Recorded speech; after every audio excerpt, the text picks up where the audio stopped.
Hey folks, so with today's announcement in Camelot Unchained, one of the first big 3 announcements, I decided to make a summary video because, well, not a lot of people have 3.5 hours time to watch the videos and listen to them, and I don't find them particularly entertaining, and they're also pretty long.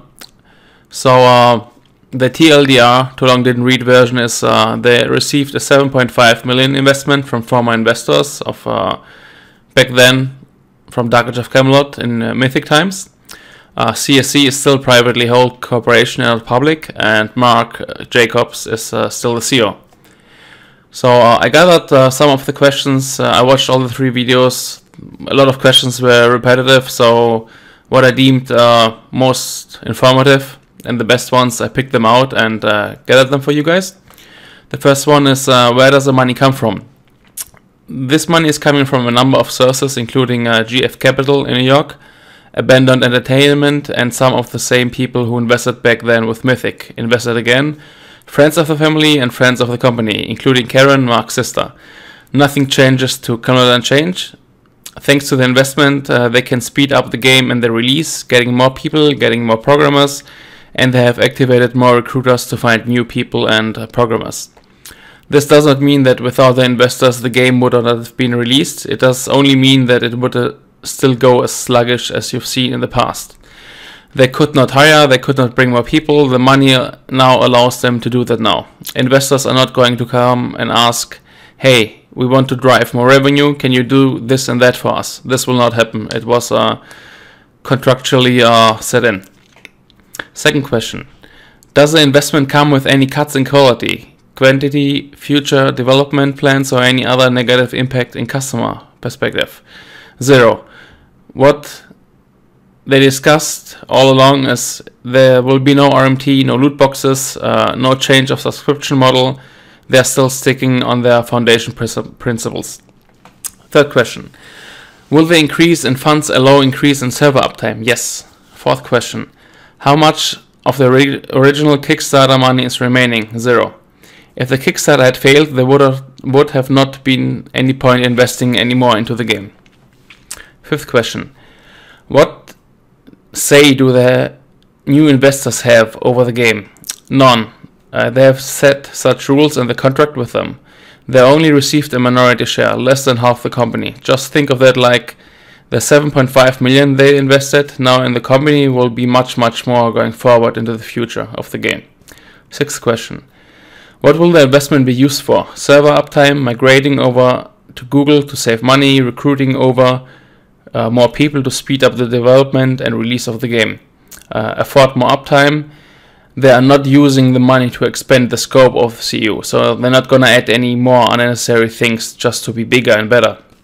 As of now, no new features.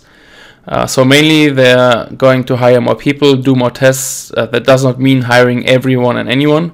In the past, they said a lot of no's to new hires. It is difficult to find the right people who will stay for a long time.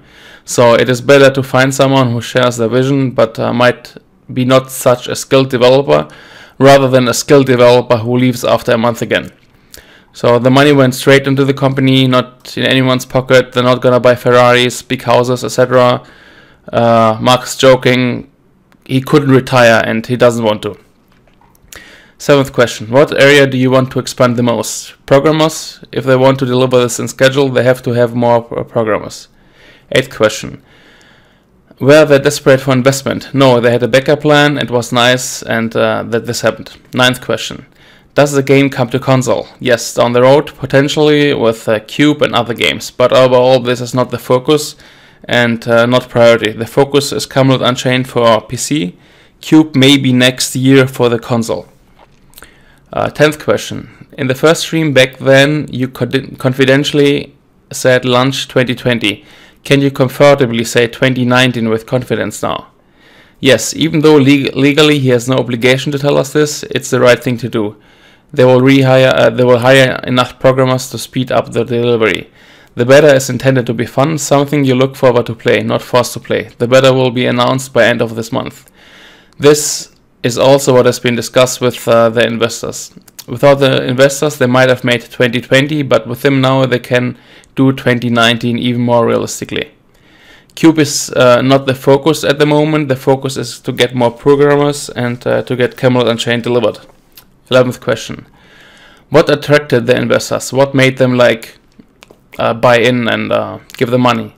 Lots of discussions and lots of bugging. Mark basically showed them down the road where the game industry is going, showed them examples, and with his ideas and how the progress in the company was, they jumped in.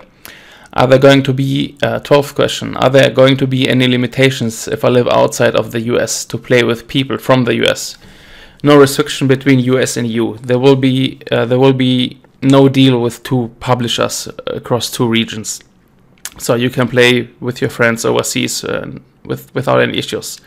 13th question. Will there be more PR? Are you worried about being niche? Budgets will be used very wisely and carefully. We will not get above the word niche. We'll push the game more, but we are not PvE leveling game. And the only way to get above the niche numbers is with going PvE, which we are not. He mentions World of Warcraft. 13th question. Oh, 14th, sorry. Do you have a push on the release date with a new investment? Yes, that's the whole point, to release and develop faster.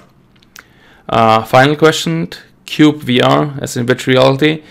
We decided to see how the engine would perform if we would go up with the Steam API. It worked quite well, playing Cube with a VR headset. So down the road you can expect Cube mechanism with VR and also on on consoles. Yeah. That was a video. Thanks for listening. There will be more content coming up in the future regarding this game. I'm gonna be trying to put out more content for this game now. And if you liked, leave a like and subscribe. Cheers.